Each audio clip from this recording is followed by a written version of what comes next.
Ngayon naman natin ang mga balita mula sa Visayas.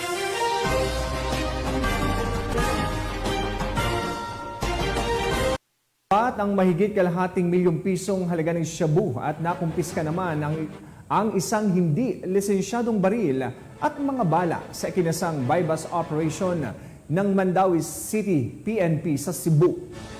Nakatutok dyan si Patrolwoman Nikia Caniedo.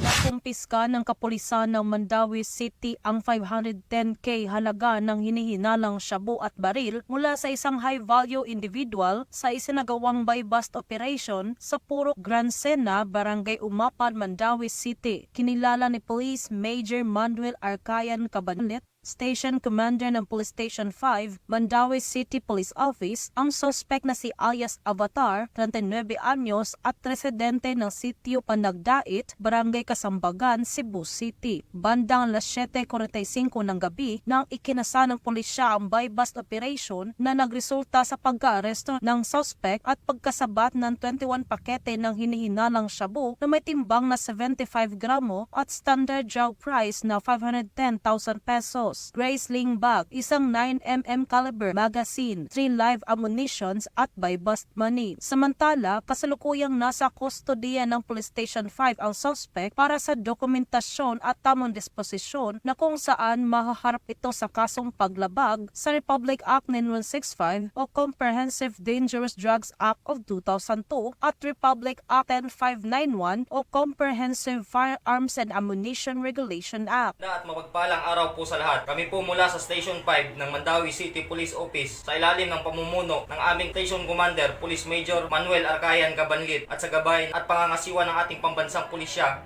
ng Pilipinas, Police General Romil Francisco Marbil, ay taos-puso pong nagpapasalamat sa ating mamamayan at sa ating lokal na gobyerno sa inyong suporta at tiwala sa ating mga kapulisan. Ito po ay nagbibigay ng lakas ng loob sa amin na patuloy namin nagagampanan ang aming sinumpaang tungkulin sa abot ng aming makakaya. Kasabay nito ay ang matagumpay na pag-aresto sa naganap na buy-bust operation na isang personalidad ang aming nahuling nagbebenta ng illegal na droga. Isa lamang ito sa mahakbang para makamit ang layuning tahimik at ligtas na Pilipinas. Sa muli, gusto kong ipaabot sa ating mamamayan sa bagong Pilipinas, ang gusto ng pulis ay ligtas ka. Ang Mandawi City PNP ay walang tigil sa pagpapaigting ng kanilang kampanya laban sa mga gumagamit at nagbebenta ng iligal na droga upang masiguro ang kaayusan sa kanilang nasasakupan dahil sa bagong Pilipinas, gusto ng pulis, ligtas ka. Mula dito sa Central Visayas, ako yung Police News Network Correspondent, Patrolwoman Nikia Caniedo, alagad ng batas, taga-tuguyod ng balitang pulis. Maraming salamat, Patrolwoman Caniedo.